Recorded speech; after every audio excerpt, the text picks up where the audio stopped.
I'm going to introduce our speaker tonight, Dr. Abbie Lebowitz. She is one of our staff doctors here in the neurology department.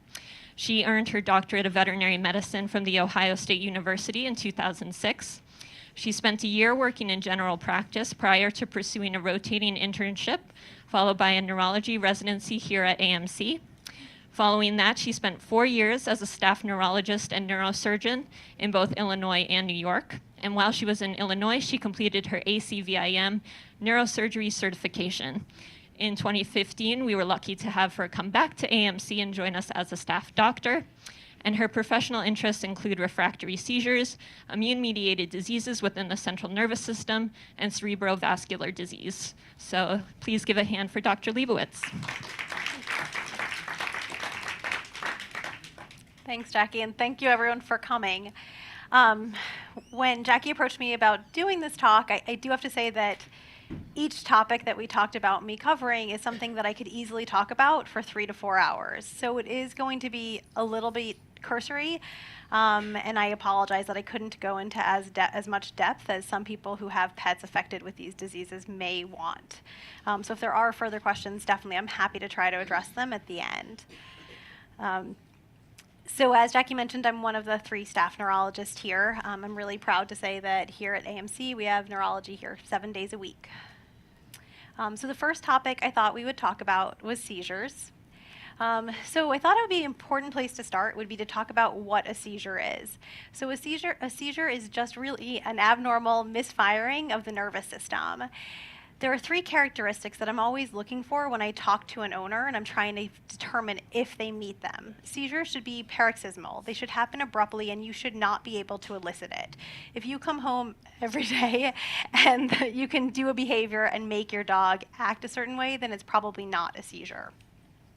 I'm looking for there to be some degree of a loss of control, your pet not being able to respond to you necessarily appropriately, and you not to be able to break the behavior that they're displaying.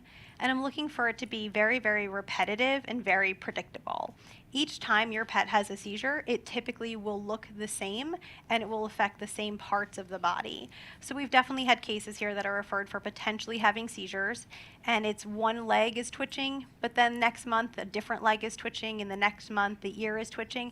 That's probably not a seizure because a seizure has to develop from a very focal part of the brain, and it's only going to control very specific muscle groups. So seizures, for the most part, will always affect the same part of your pet's body. There are some components to a seizure, and the only reason I mention them is that sometimes they can be confusing. The 5 components are a prodrome, an aura, an ictus, a postictal, and an interictal. Ictus is a very fancy term for the seizure, and that's the part that most owners are going to be able to recognize. It's when your cat or dog actually does this abnormal behavior. We are always looking to see if owners can start to identify the prodrome or the aura or the period prior to the seizure, mainly because some pets and some people will feel nauseous, will feel anxious, will feel moody. If we can identify that your pet is about to have a seizure, there may be medications we can do to intervene and prevent that actual behavior. So whenever I'm presented with an appointment where a pet has come in to say, I'm here to talk about seizures, where we start is to try to get a really good history. I want to know what the pet was doing prior to the seizure. Were they tired? Were they sleeping? Were they really anxious? Did you just come home from work and they ran to the door to greet you? Seizures take a lot of abnormal firing of your nervous system, but in a very, very specific repetitive pattern. So typically seizures happen late at night or during the day, but your pet is in a deep sleep. It's very abnormal for your pet to have a seizure when excited, mainly because the nervous system is already stimulated and firing. I want to know what happened during the event. Again, could you interact with your pet? If you offered a treat, could you stop the behavior? Was there urination, defecation? Were they salivating? The more information you can provide your vet or myself when you come in for a seizure, the better. It's always frustrating when somebody comes in and says, I'm here because my pet had a seizure. You know, it looked like a seizure. I think during a seizure, having had a pet who had one, it is absolutely panic-inducing. They're petrifying. And so your brain automatically tries to get an understanding of what's happened, and you're very quick to classify it as a seizure. But they don't have to be. Lots of things can present this way, including fainting spells, certain tremors, movement disorders. So the more information and the more kind of in a detective way, an abstract way, you can describe exactly what you saw, the better. I think what's really revolutionized veterinary medicine is the ability of owners now to get video. So if your pet is doing something abnormal, try to reach for your iPhone and capture a video of it. I know that's the last thing you want to do. It's horrible to watch your pet have a seizure, but actually getting to see what you see is the most helpful to us, and then we can determine exactly what it is. So there are several types of seizures. The most common type of seizure is a generalized seizure. That's what most people are going to know and recognize. These are generalized. They're characterized by both tonic and clonic movements. Tonic is the rigid stiffening, and clonic is the nice relaxation. During a generalized seizure, the entire body is affected. You have a loss of consciousness. There's a lot of drooling, urination, and defecation. It's a pretty typical generalized seizure.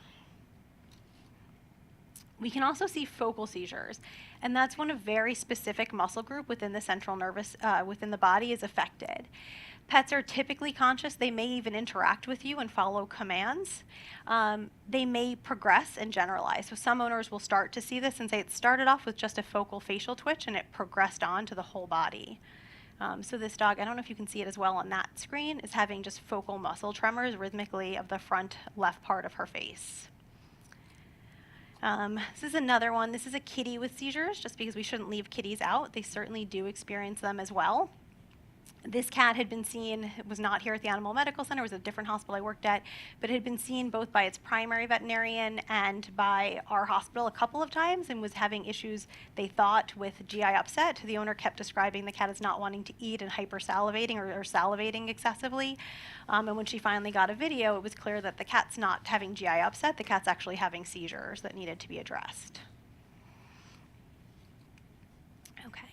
The last type of seizures that we'll talk about are limbic or psychomotor seizures. These are abnormal behaviors. The pet seems to be doing a repetitive action that is not appropriate for their environment. So they can be trying to catch imaginary flies. It's called fly biting. They can flank suck or suck on parts of their bodies or chase their tail.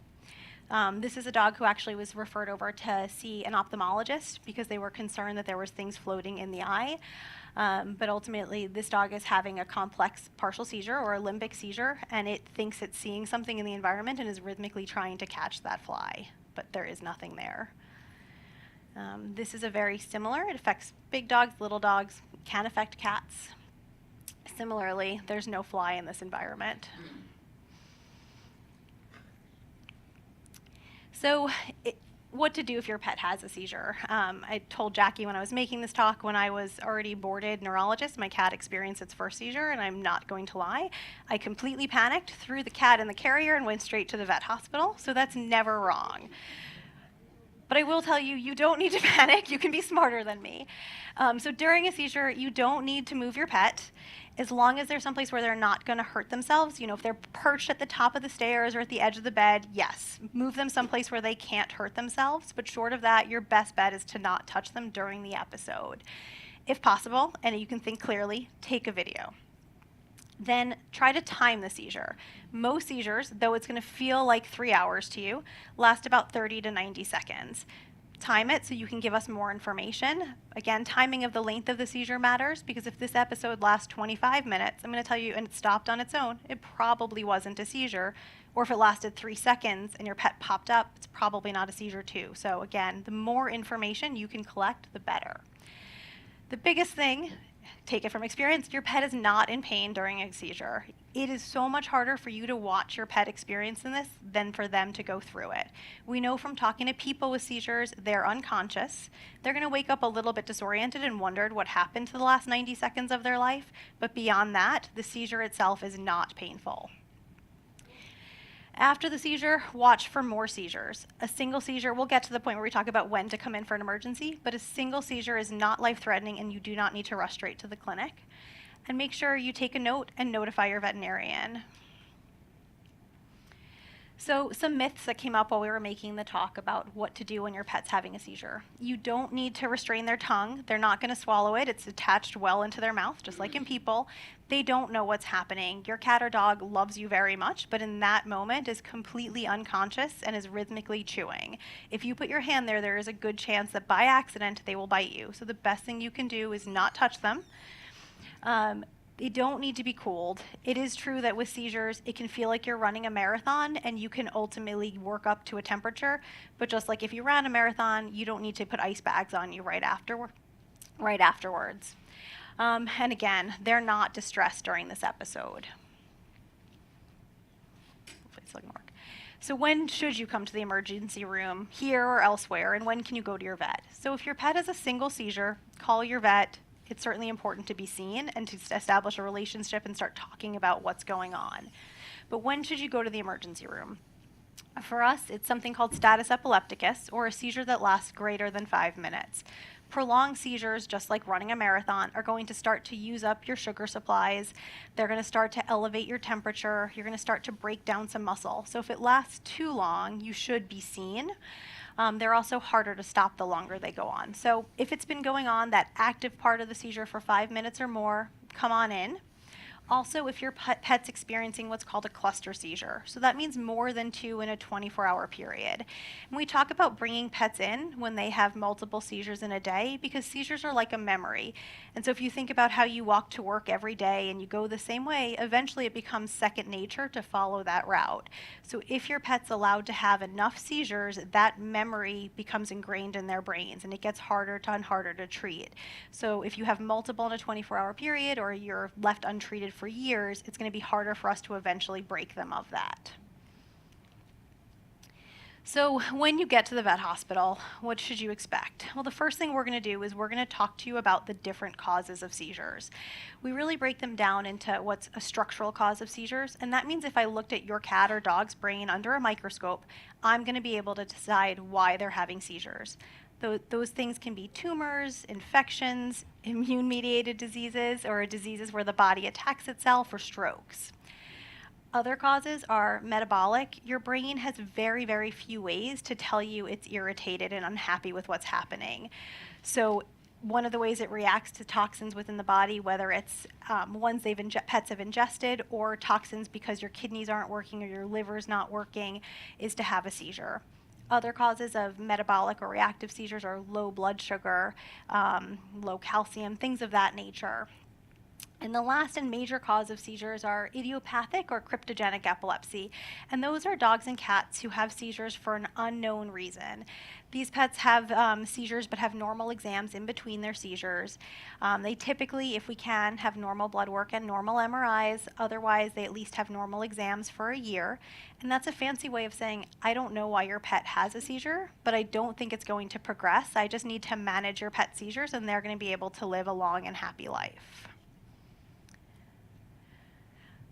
So other things to expect when you get to the hospital. Whether it's here or your regular veterinarian, they're going to do a full physical exam because, again, abnormalities in systemic health or overall health can lead to seizures. So they'll do a physical exam. They'll do a neurologic exam. A neurologic exam involves observing your pet typically away from you. Don't think it's because we're doing anything bad in the treatment area. It's just I'm watching this dog named Winston here in the front, kind of really attentive to his owners. We often borrow dogs to watch how they interact when they're not attached to their owner and really focused and make sure they're still appropriate when they're with us. Then we do things like watch them walk. We make sure they're aware of where their paws are in space if we turn them over. We make sure they are visual and they can navigate a field. And so with that, we're looking for any abnormalities that point to a focal part of the brain that's not functioning. We're also going to recommend blood work at a minimum because, again, the brain can be reacting to lots of irritants accumulating in the central within the body, so we'll do blood work. And then based on your pet's exam and a conversation with you about the risks and benefits, we may or may not talk about doing an MRI and potentially a CSF tap or analysis of the fluid that surrounds the brain and spinal cord. A lot of people would say, why don't you do an MRI on every pet that comes in? Because honestly, it's the best test I have to look at the central nervous system. So the pro is it is the best test. If I combine that with a CSF tap or that fluid analysis of the fluid that's surrounding and bathing the central nervous system, there's no better way, short of looking at your pet's brain under a microscope, and it's the gold standard. So I'll be able to say what's going on. The negative is that an MRI for pets is the same as in people. They need to lay perfectly still for about 45 minutes to an hour in what feels like a enclosed capsule with a lot of hammering above your head. No pet's going to tolerate that, even our best trained. So it is going to require general anesthesia, and all of those risks of general anesthesia are going to be there. Also, a lot of the pets that we see for seizures or for other conditions have concurrent arthritis. They tend to be our older patients. When they're anesthetized and stretched on their back, we can aggravate their arthritis and make them more stiff and more sore. Typically that only lasts a day or two, but for some pets, if they're much older, that can be enough to make them go from being, a happy functional walking dog to a dog who has a limp now. And the last negative of the MRI is the cost. It's the same technology as in people, but we've taken away insurance and added on general anesthesia. And so an MRI with that analysis of the fluid is about $2,700. So it's not right for everybody, nor do we think it's necessary for everybody. So for treatment of seizures, when do we treat? I don't think you need to treat, me personally, a single seizure. The goal of any medication of seizures is for your pet to have less than one seizure every 3 months. So if your pet is doing that on their own, then we don't recommend taxing their body and stressing you with giving medications or straining their organ systems with with giving them medications. We start medications if they have more than one every 3 months, if they have multiple in a day, or if they have one lasting more than 5 minutes. I listed the common medications, unfortunately, because we're covering so many topics. I also have slides about them, but I'm not going to be able to go into them. I did include slides because I figured some people who are here probably have pets with epilepsy, and I did want you to feel empowered and be able to make the most educated decision for your pets. So hopefully that's helpful. Lots of people I did want to touch on come into our appointments lately and want to talk about medical marijuana for seizures. There is no literature in veterinary medicine as of yet to say whether it's going to be helpful or not helpful. In veterinary medicine, we also don't have access to medical grade marijuana. We have hemp extracts. So it's really so far been proven to be benign, so I have absolutely no problem if owners want to supplement with it, but there is no proven data that it works. Anecdotally, we're not seeing a great response, but I've never seen any side effects from it. We also have owners who do gold bead implants with pressure points like acupuncture points and acupuncture itself. And again, those are great supplements and they can help with control, but there is no literature that says that they work as standalones. So these are the slides that unfortunately we can't go through, but they're there and you can definitely ask questions about them at the end, or if you have a pet with seizures, hopefully they will help you make the best decision for your pet. So then I thought we would talk about disc disease. The disc disease are the shock absorbers of the bones of your spine. They live between each bone, and they help you so that you can move and squirm and wiggle your back at all times. To me, the best way I can describe a disc is to think of it as a jelly-filled donut.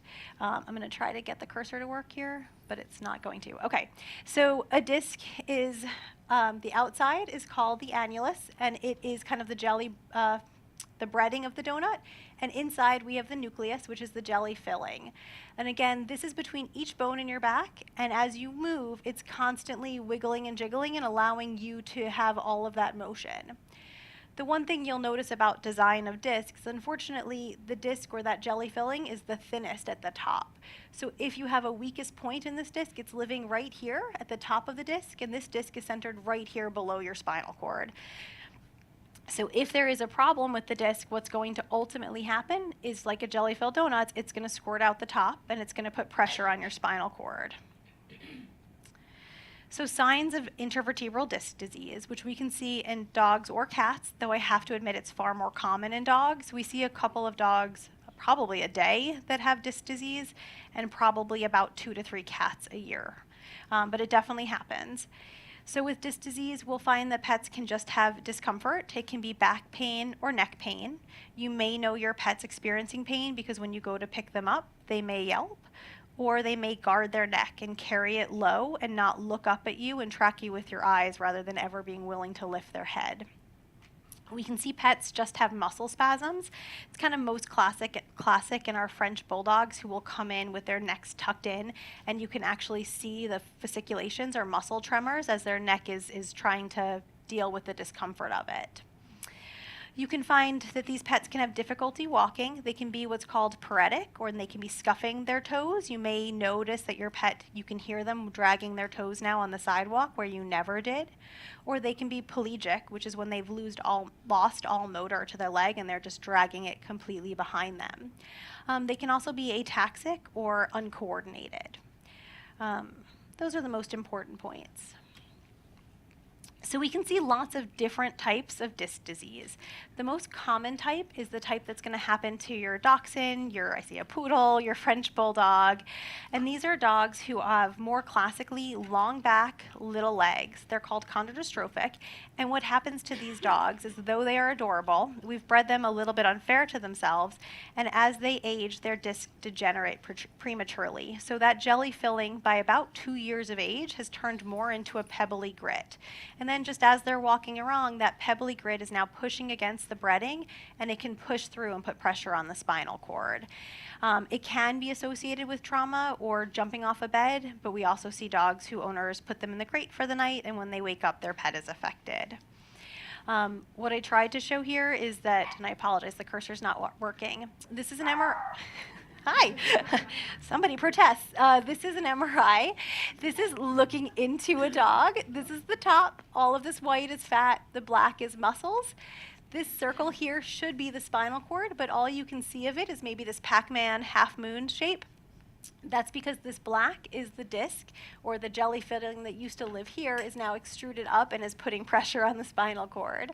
Similar here, this is a disc. This is the jelly filling. It's still white here, which means it's still fluidy. But this half moon is the spinal cord, and all of this white is a disc from higher up that is pushing on the spinal cord. We can also see disc disease in our older large breed dogs. These are dogs who, instead of coming in suddenly with back problems, are dogs who have had a slow decline over many years. And what happens in these dogs is, rather than that nucleus or the jelly filling turning into a pebbly grit, is their jelly filling stays jelly-like, but over years that jelly filling is pushing on the breading, and over years it scars down and gets a scab, and then it heals. Well, then another injury happens, it's small, they get another scab, another scar, and it starts bulging up. So rather than all of that jelly filling pushing up with gusto, instead we get a small, slow bulge. And so here is a better representation of that. These are the bones or the vertebrae that surround the spinal cord. This white circle is the canal where the spinal cord lives, and this perfectly still shaped circle is the spinal cord, but it's being pushed by this bulge. This bulge has been coming on slowly over maybe 5 to 6 years, and so the spinal cord has actually shifted its position and maybe even made itself a little bit smaller to accommodate it. So these things don't typically happen suddenly. I should go back. These are just 2 different dogs that. So when your pet presents, and I went out of order here, I'm realizing, but when your pet presents to us, we decide whether or not, after talking with you, an MRI is needed. If we do an MRI, these are kind of the things we're looking for. We're looking for what we already talked about. This is the spinal cord, and this is a picture of a herniated disc that's shifting it out of the way. And again, spinal cord, disc, and this is kind of going from forward to back through it. And so you can see it eventually kind of takes up that more normal shape. This is just another example where you can see your spinal cord here being shifted by a herniated disc.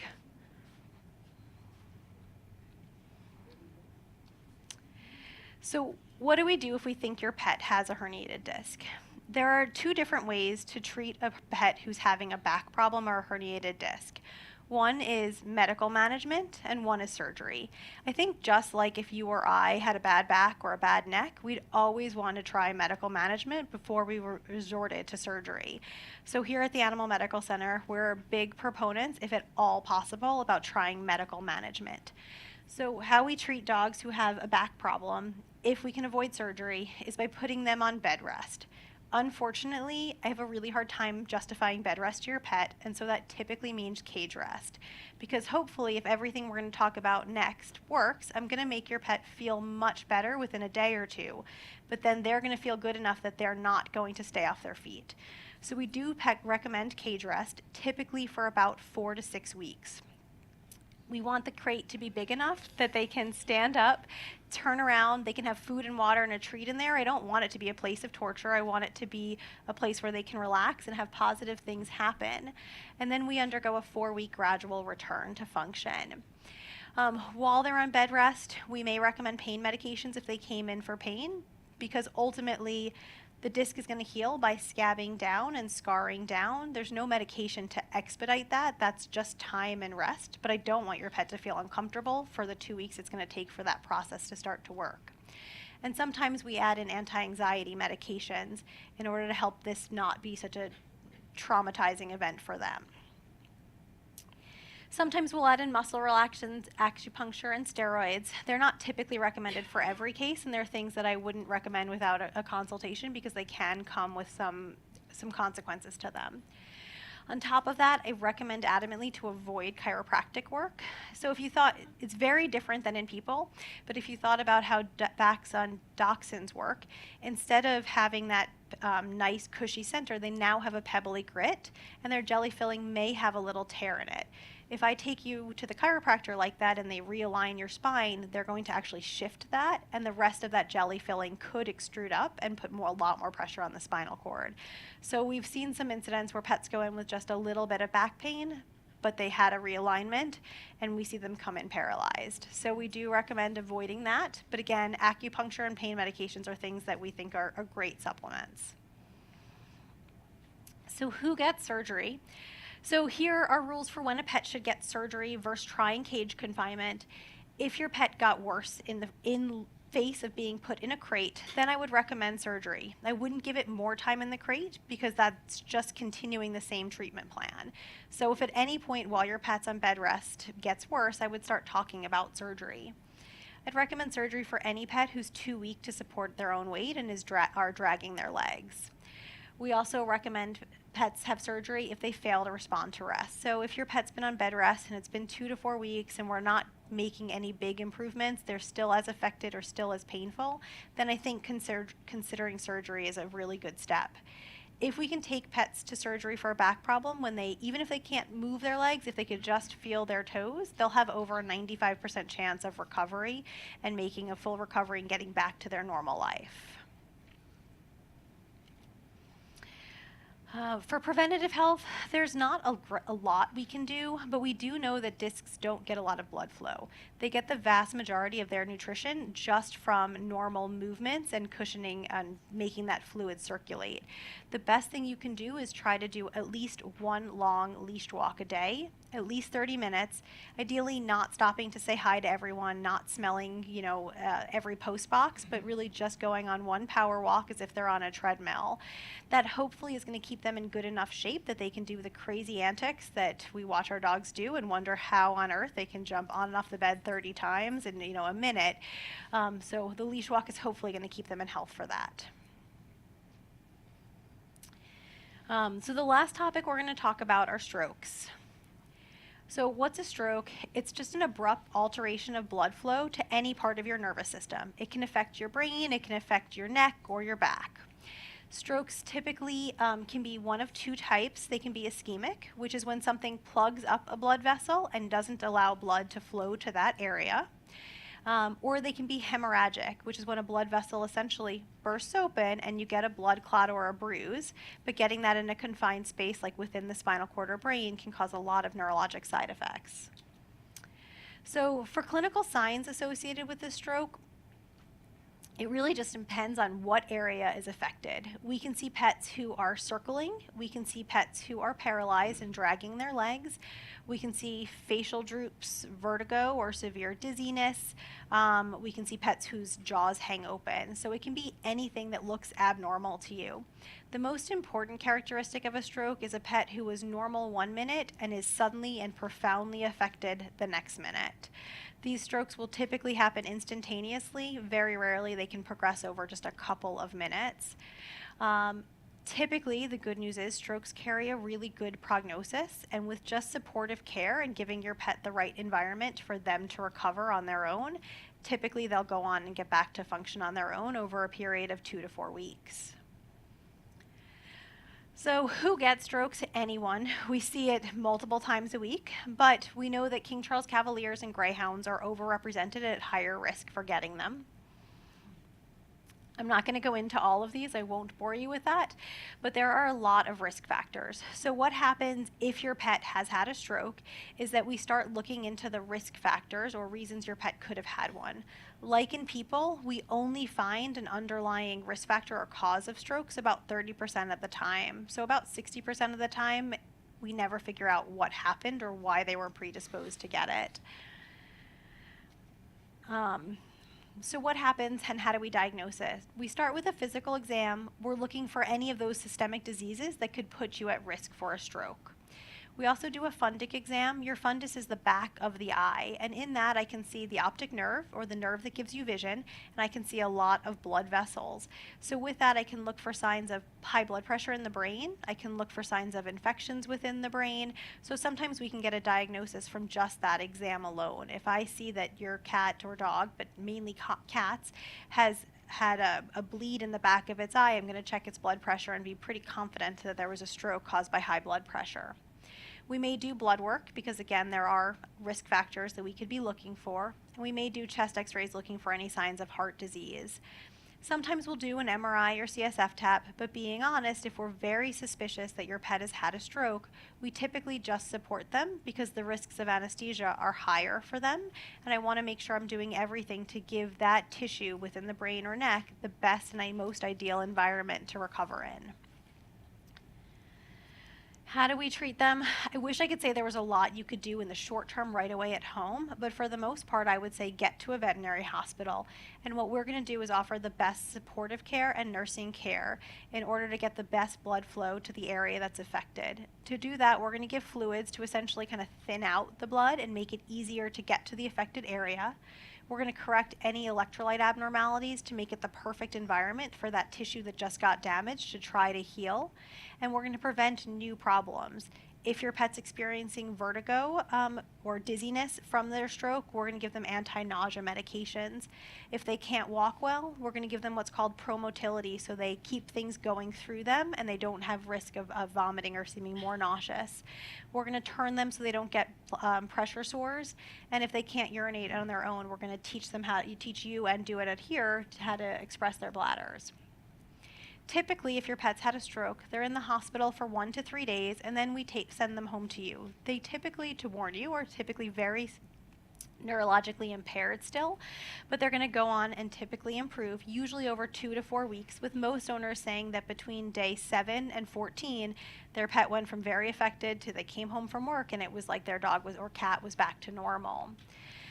Things to do if you witness this, as I said, the best thing you could do is take your pet to the vet as soon as possible. Getting control of any underlying issues and getting them on fluids is the most important thing I can recommend. I wouldn't recommend giving aspirin. I think we've all heard that you or I, if we think we're experiencing a stroke, should take a baby aspirin. The problem is we experience strokes the majority of the time because we eat terrible diets and we have atherosclerosis. Pets don't often have that, and I don't know if your pet didn't just have a bleed, and so I have to worry a little bit that if you give aspirin, you could make that bleed worse. Prevention. I already told you that about 35% of pets who have strokes have an underlying risk factor. So the most important thing you can do to prevent strokes is to take your pet to your local vet once a year if they're young, twice a year as they age, to make sure that they're in the best overall health. You want to do some basic blood work, just like you or I would get as we're aging, and you want to check a blood pressure. These are things that if we can get under control, we're going to reduce the risk of strokes in our population. That was a lot, and I apologize. Do you guys have questions? There's already one.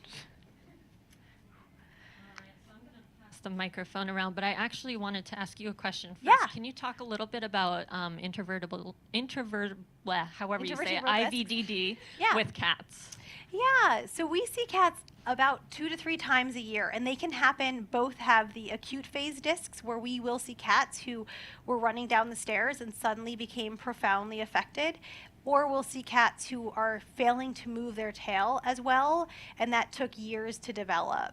They're treated exactly the same way. I do have a whole handout on cage rest in cats and talk about low litter boxes. They are as responsive to cage rest, so if your cat or dog can move their legs, they have about a 90% chance of responding to bed rest, and cats, just like dogs, have about a 90% of response to surgery as well, if it gets to that point. Yeah, another question with regard to disc disease. Yeah, of course. I have a German Shepherd Husky mix. He's Okay. 9 years old. He presented about 3 years ago. He was here, and he was diagnosed with soft tissue. Okay. So I wanted to kind of know what the difference between soft tissue versus the disc disease, because he was back just recently, and they thought it was disc disease. We had an appointment with one of your resident neurologists. Okay. She saw his head tilting a little bit and diagnosed a middle ear infection. Mm-hmm. He came back a third time, and we did the blood work. The blood work was all fine except for a little bit low, normal, but a little bit low on vitamin B12. Okay. So again, I guess the question is, on disc disease, what's the difference between soft tissue and disc disease? When he's rested, he actually rebounds really well. And then I guess we do walks there longer than 30 minutes, so I was wondering if that really robust walk, if you're going to do it for 2 hours versus 30 minutes. No, as long as you do a minimum of 30 minutes, that's going to be fine to do longer if your dog's in that kind of shape, which is excellent in a 9-year-old Husky Cross. Soft tissue just means a muscular injury. So it's like a strain or a pull or a twisted ankle that any of us would experience. Your discs are, again, these parts of the nervous system that live between the bones and put pressure on nerves. If you were going to worry about a disc problem, they would have gotten pain either when pushing on the back or when moving the tail. If they thought it was a soft tissue strain, they probably either couldn't find any source of pain or got some muscle pain when they were palpating down the leg. Yeah, the tail was between the legs, and he was kind of dripping from the mouth. We definitely felt he was in pain. Yeah, that's just a sign of pain, and unfortunately I wish I could say that that is classic for a back problem, but we see dogs with GI upset and pancreatitis. That's just the way most dogs tell us they don't feel well. It's not going to tell us which reason they don't feel well. And the last part of this question, Yeah. you just mentioned too, is with regard to upset in the GI. Uh-huh. Does the gabapentin and the codeine, does that actually create this? So he's asking really good questions about codeine and gabapentin, so we didn't get into it, but my 2 top choices when I'm dealing with a pet who has back pain are typically a short course of codeine, which is an opioid like you or I would take. It works incredibly well, and it typically is used for just a couple of days because it can be habit forming. It does not typically cause any GI upset. It typically actually causes some constipation because it slows down, like most opioids in people, it can slow down transit through your stomach. The other medication is gabapentin, who, if anyone here in the audience has any back pain, it's also known as Neurontin, and many people are on it for sciatica.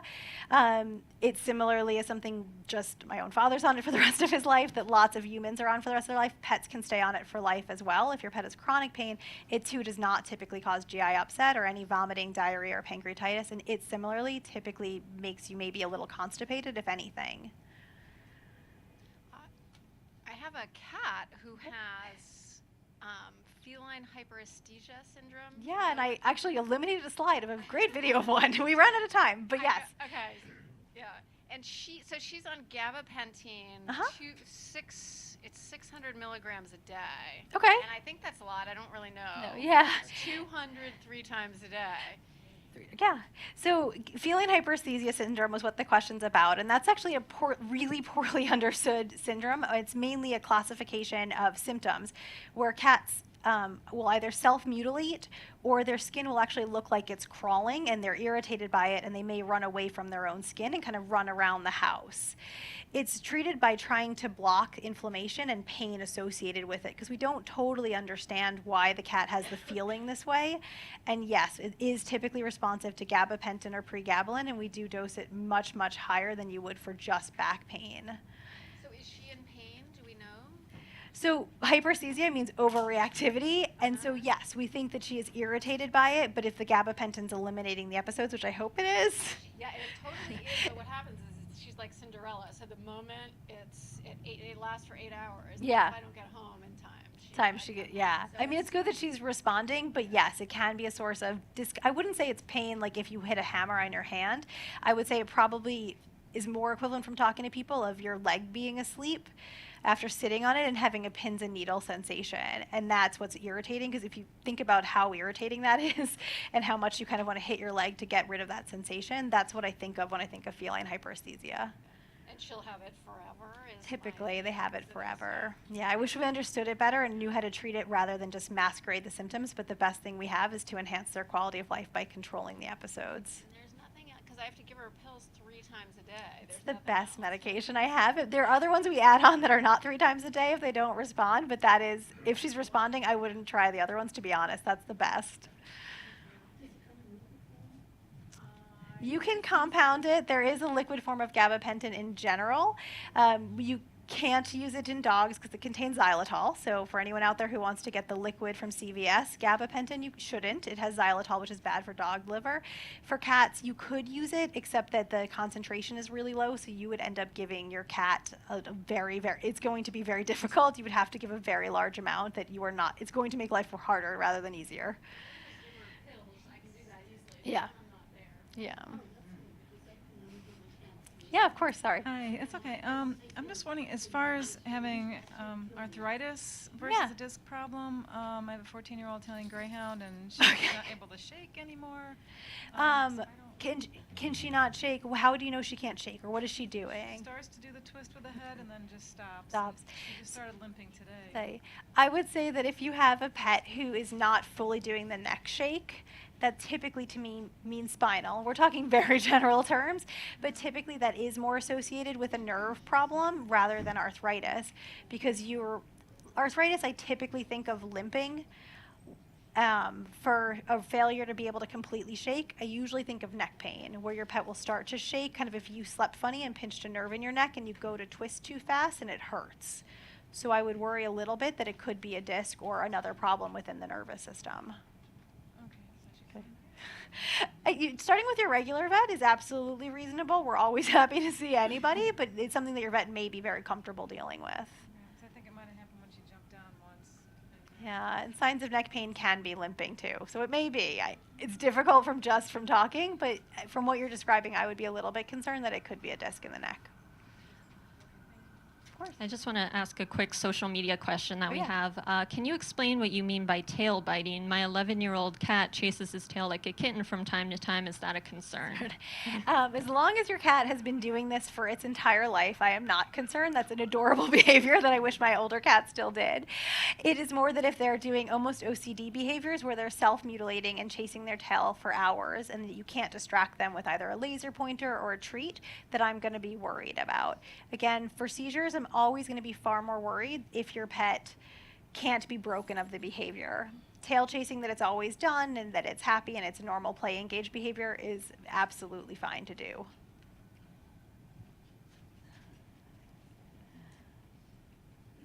Hi. Hi. Regarding seizures, Yeah.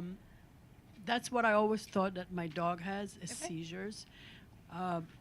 From what you described in the beginning, you said something that sometimes certain symptoms, it's not really seizures. Yeah. What she has is like she gets like a glazy eyes. They Mhm. get teary. Mhm. She cannot stand on her legs. She Mhm. sits down. Her head shakes, and then she gets the twitched on her leg for a long time. She's like incoherent. She sits right there. I let her go through it. She doesn't foam out of her mouth or anything Yeah. until it goes away. How long does it last? Few seconds.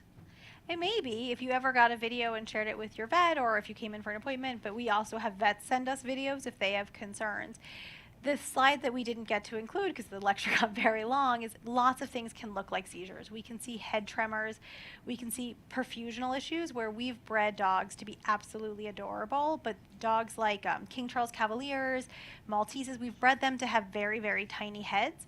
And what ends up happening is they get a crowding of the contents of the skull and they may not be able to get normal blood flow. And we can see episodes where they get twitchy, where they get glazy-eyed just from abnormalities of blood flow. So it's very, very difficult to know and to differentiate these episodes. A video often helps, but even then sometimes we're left not knowing. I did take her to the vet, Okay. to a neurologist on what is it? Blue Yeah, Dr. Levitan probably. He's great. He's wonderful. Yeah. And, you know, he was asking me questions about if there was any other symptoms following that, Mhm. which she didn't. And I Mhm. also went to a special hospital in Israel, and I Mhm. also explained. So they asked me questions if she had anything that was following Yeah. to that, and she didn't. So that's when they just said, you know, it's really, there's nothing we could do at this point. It's, what's the word I'm looking for? Thank you. Idiopathic situation, and they don't recommend to put her on pills, and they don't recommend to do an MRI. Okay. So now she has them less and less. Okay. But then sometimes she would have them once Yeah. a day, maybe twice a day, mostly in the summertime Okay. when we're in Central Park. Always stressful to be out and about. You know, it's really hard. I would say that if she's had them for her whole life and she's normal in between, I certainly agree that she doesn't need an MRI because there's nothing progressive. Even the slowest tumor or infection is going to cause problems over that time period. I think that, you know, I think very highly of Dr. Levitan, so I think that if he told you that they were probably nothing, I would tend to agree. Again, without seeing a video myself, it's hard, but I do think he's a great neurologist. Just a quick question about the bed rest, the crate rest. Yeah, of course. What exactly does that entail? I can't imagine the dog has to be in that crate for 24/7. It does. It's going to sound so much worse. So they're in a crate for about 23 hours a day. If you're home and you can have your hands on your pet, they can be out, they can sit on your lap, or they can sit on the floor next to you. Ideally, they're not on the bed or the couch because the bed and the couch are soft, squishy surfaces. So when they even do the 2 circles that most dogs do to get comfortable, they're going to do a lot of torque on their spine. The less they move, the better. We typically encourage owners, if they're a small dog, to carry them outside, to let them walk for 50 feet, do their business, pick them back up and carry them back inside. We certainly encourage things like Kongs or activity treats that can help keep them mentally stimulated. And again, if you're home and it's Sunday and you want to watch football for 2 hours, I encourage all owners to have the pet out and on your lap, but the less they move, the better. The biggest unfortunate thing is that following surgery, they're going to have to go through that same bed rest. It's major spinal surgery, so one way or the other, they're going through a month of bed rest, so it's always better to us to do it without involving surgery. Hi. Hi. I have a 14-year-old dachshund, Okay. and he has IBDD in his neck Okay. and also in his back, and he has Cushing's. Oh, gosh. Okay. So 3 times a day, tons of meds, the whole thing. Okay. Because of both diseases, his muscles have atrophied tremendously. Any suggestions on what I can do to build up any muscle at all? Yeah, so what she said is she's an older dachshund who has neck and back problems as well as Cushing's, which is a disease where they make too much steroid and you have an overactive steroid. You produce too much and you get thin muscled. The best thing I would recommend ultimately is rehab. I think that physical therapy is amazing for these dogs, especially as we age or just like us. I think doing things like underwater treadmill, electrostim, so you can do low impact activity and get their muscles back is the best thing I could recommend. I work full time. Okay. It's hard enough for me to run home at lunchtime and Yeah. give him that other dose of the gabapentin Yeah. and everything else.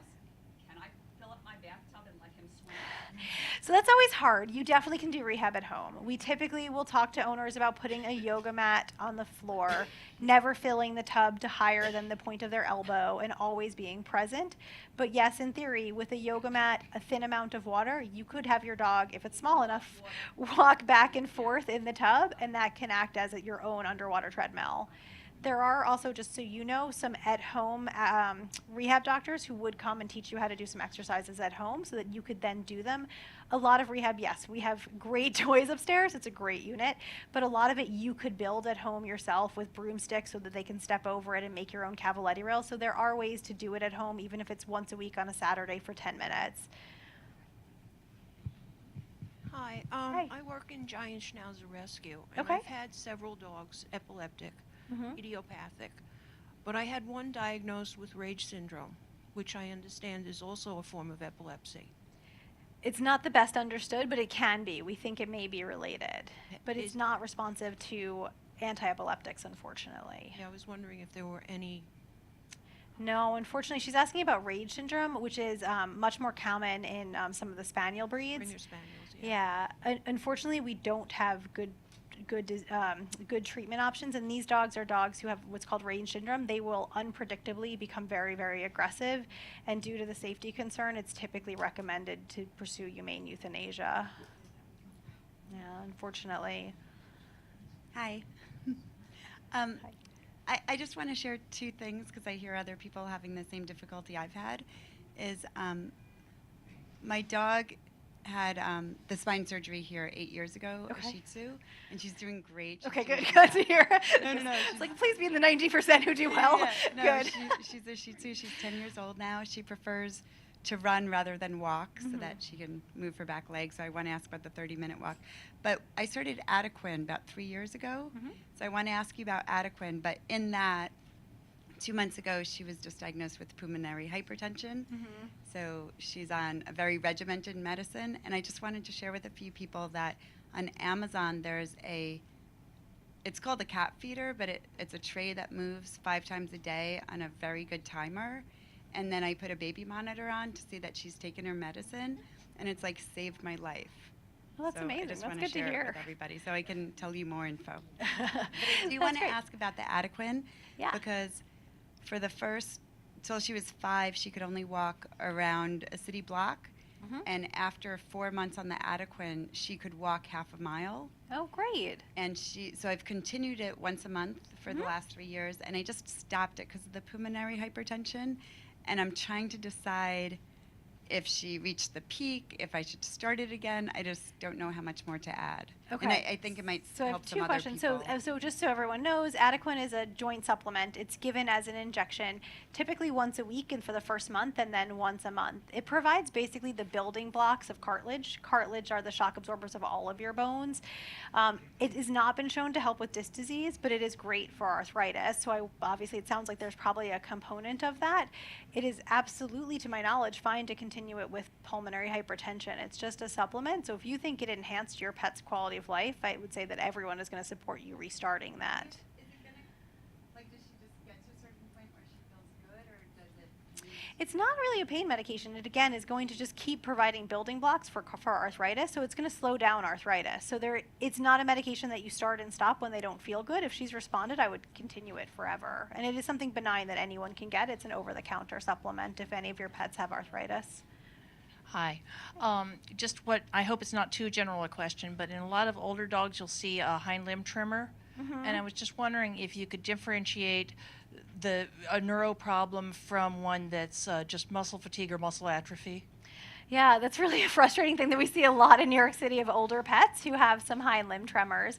Typically, they're orthostatic or benign tremors and will stop, especially when they have pressure on the leg. Typically, they're just benign older dog tremors like older people. I don't have a great way to differentiate them. No, that was your question. Hi again. Oh, wait. I was just curious generally, in what circumstances, if any, do you perform brain surgery on pets? Oh yeah, so we do brain surgery here. I think it varies. I think that we do it for brain tumors in cats. Cats have a typical type of tumor called a meningioma that is typically curative with surgery. In dogs, we see a similar tumor, but it tends to be more aggressive. So it typically, if you do it in a dog versus a cat, will require radiation therapy after it. The prognosis does not change significantly with surgery and radiation in dogs, so we tend to push for radiation alone in dogs, but in cats with any type of brain tumors that are amenable, we often recommend surgery. With head traumas, if there's like a bite wound and we're worried that there were teeth bites, which would be a really dirty substance in a very sterile location, we'll do surgery to clean out the area and remove any fragments. And then we'll do surgeries. Those are the two big ones: infections, bite wounds, and traumas and cancers. Or are they intracranial? They can be both. They can be both. And here, I don't know if I should do the plug. We have one of two in the country, Dr. McHugh, who's one of my colleagues, has started to do hypophysectomies, which are surgeries to remove the pituitary if you have a pituitary tumor or pituitary-dependent Cushing's disease. So we started to remove them here as well, and that is an oral route, and he goes through the mouth to retrieve them. Okay, so it's just 7 o'clock, and I want to be respectful of everyone's time. I'm glad we were able to answer so many questions. Dr. Lebowitz has been kind enough to say that she will stay a little bit longer to answer some more, but I just wanted to thank you for talking and giving such a great presentation tonight, and thank you all for coming. Please remember your surveys as you leave, and thank you very much.